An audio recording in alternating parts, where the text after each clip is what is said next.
ಜ್ಞಾನೋಕ್ತಿಗಳು 17ನೇ ಅಧ್ಯಾಯ 26ನೇ ವಚನ ಇವತ್ತು ನಾವು ಧ್ಯಾನ ಮಾಡೋಣ. ಶಿಷ್ಟನಿಗೆ ದಂಡ ಆಯುಕ್ತ, ಧರ್ಮನಿಷ್ಠನಿಗೆ ಪೆಟ್ಟು ಅಧರ್ಮ. ಈ ವಾಕ್ಯ ಏನಂತ ಹೇಳ್ತಿದೆ ಅಂದ್ರೆ, ಶಿಷ್ಟನಿಗೆ ಅಂದ್ರೆ ನೀತಿವಂತನಿಗೆ ಶಿಕ್ಷೆ ಅನ್ನೋದು ಒಳ್ಳೇದೇ. ನೀತಿವಂತರಾಗಿ ನಾವು ಜೀವಿಸ್ತಿರುವಾಗ ಖಚಿತವಾಗಿ ನಮಗೆ ಶ್ರಮವು, ಶಿಕ್ಷೆಯು, ಬಾಧೆಯು ಬರುವುದು ಬಹು ಸಹಜ. ಈಗ ನಾವು ನೀತಿಯಾಗಿ ಜೀವಿಸ್ತಿದೀವಿ ಅನ್ಕೋ, ಯಥಾರ್ಥವಾಗಿ ನಾವು ಜೀವಿಸ್ತಿದೀವಿ ಅನ್ಕೋ, ನಮಗೆ ಆಫೀಸ್ನಲ್ಲಾದ್ರೂ ಇಲ್ಲ ಮನೆಯಲ್ಲಾದ್ರೂ ಇಲ್ಲ ಸಮಾಜದಲ್ಲಾದ್ರೂ ನಮಗೆ ಅವಮಾನ ಬರೋದಾಗ್ಲಿ, ನಿಂದೆ ಬರೋದಾಗ್ಲಿ, ಇಲ್ಲ ಬೇರೆಯವ್ರು ಮಾಡಿರೋಂಥ ತಪ್ಪು ನಮ್ಮ ಮೇಲೆ ಓಡಿಸೋದಾಗ್ಲಿ, ಇದು ನೀತಿವಂತನಿಗೆ ಆಗುತ್ತೆ. ಯಾರೋ ಮಾಡಿರೋ ತಪ್ಪಿಗೆ ನಾವು ಶಿಕ್ಷೆ ಅನುಭವಿಸೋ ಪರಿಸ್ಥಿತಿ ಕೂಡ ಕೆಲವೊಂದು ಟೈಮಲ್ಲಿ ಬರ್ತಾವ. ನಾವು ಅದೇ ಬಾಧೆ ಪಡ್ತಿರ್ತೀವಿ ಒಂದೊಂದು ಟೈಮಲ್ಲಿ. ಅರೆ, ನಾನೇನು ತಪ್ಪು ಮಾಡಿಲ್ಲ, ತಪ್ಪು ಅವ್ನು ಮಾಡಿರೋದು, ಆದ್ರೆ ಎಲ್ಲರೂ ನನ್ನ ನಿಂದಿಸ್ತಿದಾರ ಅನ್ನೋ ಆ ಒಂದು ಸಂದರ್ಭ, ಒಂದು ಪರಿಸ್ಥಿತಿ ನಮಗೆ ಎದುರಾಗ್ತಾವ. ಇವೆಲ್ಲ ಯಾಕೆ ಆಗ್ತಾವ? ಒಂದೊಂದು ಟೈಮಲ್ಲಿ ನೀತಿವಂತನಿಗೆ ಶಿಕ್ಷೆ ಯಾಕೆ ಬರ್ತದಪ್ಪ ಅಂತ ಹೇಳಿದ್ರೆ, ಸರಿಯಾದ ನಾಯಕತ್ವ ಇಲ್ಲದೆ ಇರುವುದು. ಅಂದ್ರೆ ಈಗ ಒಬ್ಬನು ನೀತಿಯಾಗಿ ಯಥಾರ್ಥವುಳ್ಳವನಾಗಿ ಜೀವಿಸ್ತಿರ್ತಾನ, ಅವನಿಗೊಂದು ಹೊಲ ಇರ್ತತೆ, ಹೊಲ ನೋಡ್ಕೊಂತಿರ್ತಾನ. ಇನ್ ಆಹಾಬು ಅನ್ನೋ ರಾಜು ಆ ಹೊಲನ ನೋಡ್ತಾನ. ಆ ಹೊಲನ ನೋಡಿ ಆ ಹೊಲ ನನಗೆ ಬೇಕು ಅನ್ನೋ ಆಸೆ ಆಹಾಬ್ ರಾಜು ಹುಡ್ತತೆ. ಅವನು ಅದನ್ನ ಆಸೆ ಪಡ್ತಾನ. ಯಜ್ಬೇಲು ರಾಣಿ ಏನ್ ಮಾಡ್ತಾಳ ಅಂದ್ರೆ, ಆ ಒಬ್ಬ ವ್ಯಕ್ತಿನ, ಆ ಯಥಾರ್ಥವುಳ್ಳ ವ್ಯಕ್ತಿನ ಇವರೇ ಬಲವಂತವಾಗಿ ಅವನ ಹತ್ರ ಇದ್ದ ಆ ಹೊಲನ ಕಸ್ಕೊಂತಾರ. ಈಗ ಅವನು ಯಥಾರ್ಥವಾಗಿ ಜೀವಿಸ್ತದನ, ನೀತಿವಂತನಾಗಿ ಜೀವಿಸ್ತದನ, ಅವನಿಗೇನು ಬಂದೈತಿ? ಈಗ ಶಿಕ್ಷೆ ಬಂದೈತೆ. ಎದಕ್ಕಪ್ಪ ಅಂದ್ರೆ ಸರಿಯಾದ ನಾಯಕತ್ವ ಇಲ್ಲ. ಇವಾಗ ಗಂಡ ಹೆಂಡತಿ ಮಧ್ಯದಲ್ಲಿ ಏನಾದ್ರೂ ಜಗಳ ಬಂದಿದೆ ಅನ್ಕೋ, ಸರಿಯಾದ ನ್ಯಾಯ ಮಾಡೋನ್ ಇಲ್ಲ ಅಂತ ಹೇಳಿದ್ರೆ ಯಥಾರ್ಥವಾಗಿರೋರಿಗೆ ಅನ್ಯಾಯ ಆಗ್ತದೆ. ಕುಟುಂಬದಲ್ಲಾಗಲಿ ಕೂಡ, ಅಣ್ಣ ತಮ್ಮರ ಮಧ್ಯದಲ್ಲಿ ಆಗಲಿ ಕೂಡ, ಗಂಡ ಹೆಂಡತಿ ಮಧ್ಯದಲ್ಲಿ ಆದ್ರೂ ಕೂಡ ಸರಿಯಾದ ನಾಯಕತ್ವ ವಹಿಸೋರು ಇಲ್ಲಪ್ಪ ಅಂತ ಹೇಳಿದ್ರೆ ನೀತಿಯಾಗಿ ಜೀವಿಸ್ತಿರೋನಿಗೆ ಅನ್ಯಾಯ ಆಗ್ತದೆ.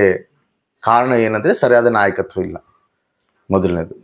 ಎರಡನೇದು, ನೀತಿಯಾಗಿ ಜೀವಿಸ್ತಿರುವಾಗ ನಮಗೆ ಕಷ್ಟ ಬರೋದು ಸಹಜ, ಬರ್ತದೆ, ಕಷ್ಟ ಬರೋದಿಲ್ಲ ಅಂತೇಳಿ. ನೋಡ್ರಿ, ದಾನಿಯೇಲು ನೀತಿವಂತನು, ನೀತಿಯಾಗಿ ಜೀವಿಸ್ತಾನ.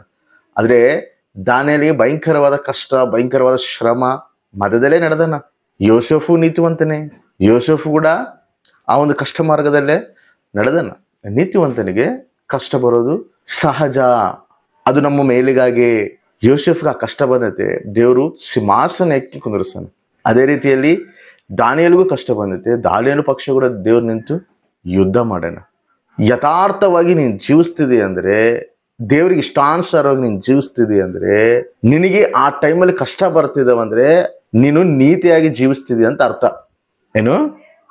ನೀನು ದೇವರಿಗೆ ಇಷ್ಟಾನುಸಾರವಾಗಿ, ದೇವರಿಗೆ ನಂಬಿಗಸ್ತನಾಗಿ, ದೇವರಿಗೆ ಸಂತೋಷಕರವಾಗಿ ನೀನು ಜೀವಿಸ್ತಿರುವಾಗ ನಿನಗೆ ಕಷ್ಟಗಳು, ನಿನಗೆ ಬಾಧೆಗಳು ಎದುರಾಗ್ತಾ ಇದಾವಂದ್ರೆ ನೀನು ನೀತಿಯಾಗಿ ಜೀವಿಸ್ತಿದೀಯ ಅನ್ನೋದಕ್ಕೆ ಒಂದು ಗುರುತು.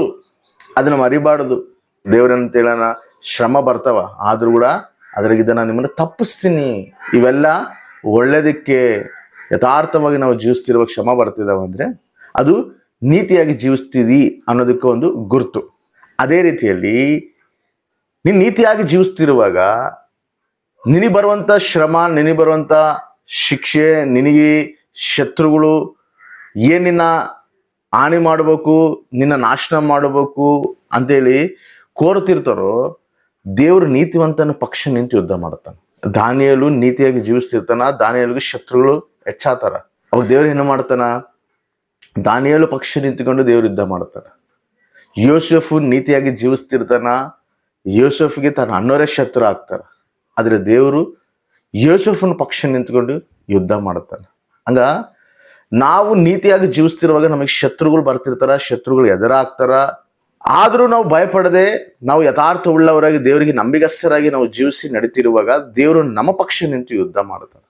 ಅದು ಯಾರೇ ಆಗಿರ್ಲಿ, ಕುಟುಂಬದಲ್ಲಾಗಿರ್ಲಿ, ಬಂಧುಗಳಾಗಿರ್ಲಿ, ಸ್ನೇಹಿತರ ಮಧ್ಯದಲ್ಲಾಗಿರ್ಲಿ, ಇಲ್ಲದ್ರೆ ಸೊಸೈಟಿ ಮಧ್ಯದಲ್ಲಾಗಿರ್ಲಿ, ಇವರೆಲ್ಲರ ಮಧ್ಯದಲ್ಲಿ ಕೂಡ ನಾವು ನೀತಿಯಾಗಿ ಜೀವಿಸ್ತಿರುವಾಗ ನಮಗೆ ವಿರೋಧವಾಗಿ ಯಾರೇ ಆದರೂ ಎದ್ರು ಕೂಡ ದೇವರು ನಮ್ಮ ಪಕ್ಷ ನಿಂತು ಯುದ್ಧ ಮಾಡ್ತಾನೆ.